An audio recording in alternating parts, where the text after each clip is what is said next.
Hola, ¿qué tal? ¿Cómo están? Les saluda su amigo Luis Wale.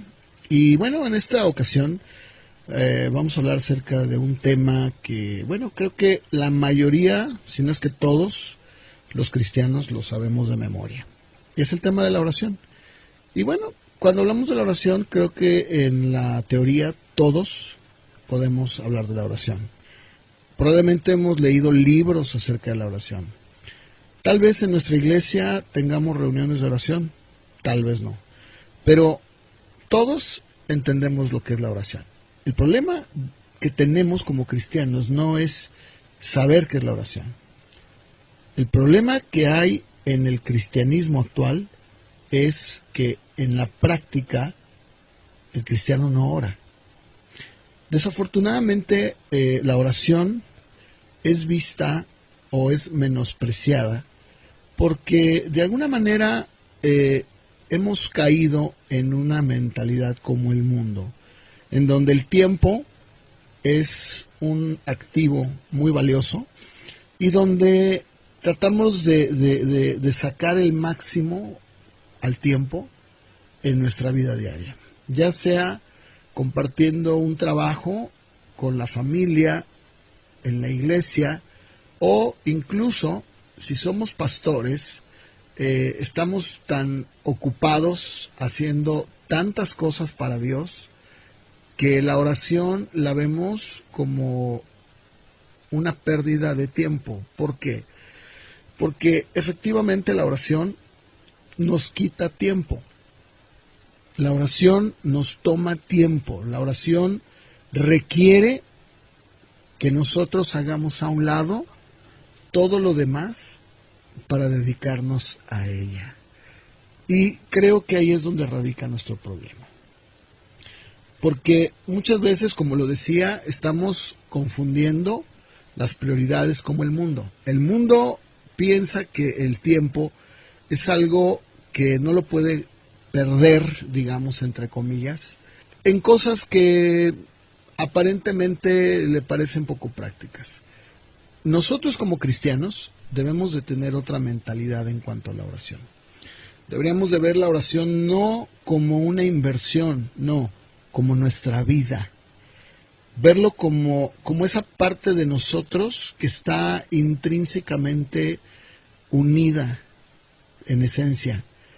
La oración para el cristiano no debería de ser una pérdida de tiempo, no debería de ser algo que se deja al último, debería de ser parte de nuestra vida, así como el alimento, así como el respirar, así como el tomar agua, así como otras tantas cosas. La oración debería ser vista de esa manera. Y a mí me llama la atención y me pongo a pensar que esa es la razón por la que muchos cristianos son realmente débiles en su condición de vida. O sea, ¿entendemos que estamos sujetos a una naturaleza? Sí, entendemos que pues hasta cierto punto estamos sujetos a muchas cosas, pero también estoy convencido que la falta de oración es precisamente uno de los aspectos que el día de hoy hacen que el cristiano sea un cristiano débil espiritualmente, que sea un cristiano que no tiene los recursos para salir adelante, para luchar, para ir al mundo y enfrentarse a él. No tiene los elementos. El elemento más importante, que es la oración. No estoy desestimando el estudio de la palabra, de ninguna manera. El tema que estoy tratando hoy es la oración. Y le doy su lugar. Creo que el Señor estaba perfectamente convencido de que este sería un problema en nosotros, los cristianos actuales, que Él mismo en Lucas 18:1 habló precisamente sobre este problema. Como un juez que, siendo malo, que no temía a hombres ni a Dios, podía en un momento dado hacer justicia. Y el Señor habla en esta parábola, en Lucas 18:1 en adelante, sobre la necesidad de orar, dice, siempre, y de no desanimarse. Si el Señor está diciendo esto es porque Él sabía, incluso Él mismo en esta misma parábola, Él lo dice. Ya al final, digamos, de toda esta enseñanza, el Señor Jesús dice en el verso 8, yo les digo que sin tardanza les hará justicia a sus hijos. Pero cuando venga el Hijo del Hombre, preguntan, ¿hallará fe en la tierra? Creo que el Señor estaba consciente de que el día de hoy íbamos a ser como esos discípulos que lo acompañaron a Él al huerto y se quedaron dormidos. En el momento más intenso y más importante de su vida, del Señor, estos discípulos se quedaron dormidos. Decía el predicador Leonard Ravenhill que la oración era la cenicienta de la iglesia, porque es la que hace todo el trabajo y que nadie le reconoce ni le da importancia. Y es cierto. Creo que deberíamos de pensar seriamente en el tiempo que dedicamos en nuestra vida a la oración. El resultado va a demostrar lo que nosotros somos en nuestra vida diaria. La pregunta sería, ¿estás orando? ¿O simplemente estás considerando que la oración no es tan importante?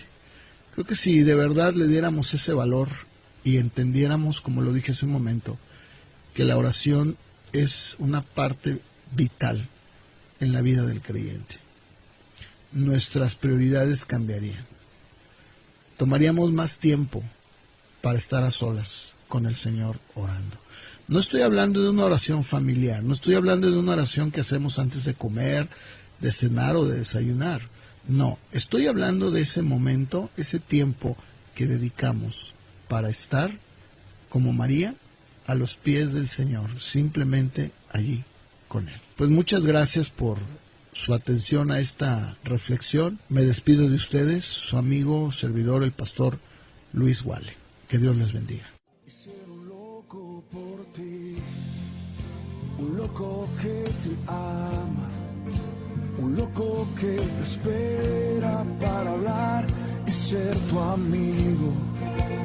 Loco por ti, un loco que te anhela, un loco que se desespera si tú no estás ahí.